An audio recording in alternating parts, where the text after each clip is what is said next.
भरेंगे।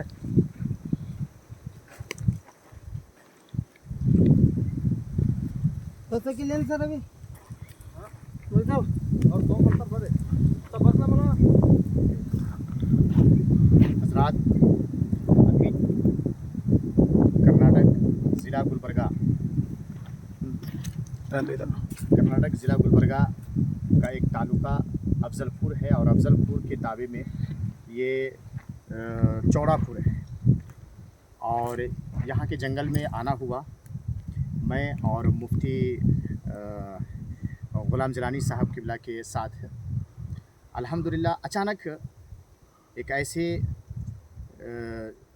झाड़ पे नज़र पड़ी कि जो झाड़ हिंदुस्तान भर में मशहूर है और ये जॉन्डिस के लिए, कामूनी के लिए बहुत ही फ़ायदेमंद है।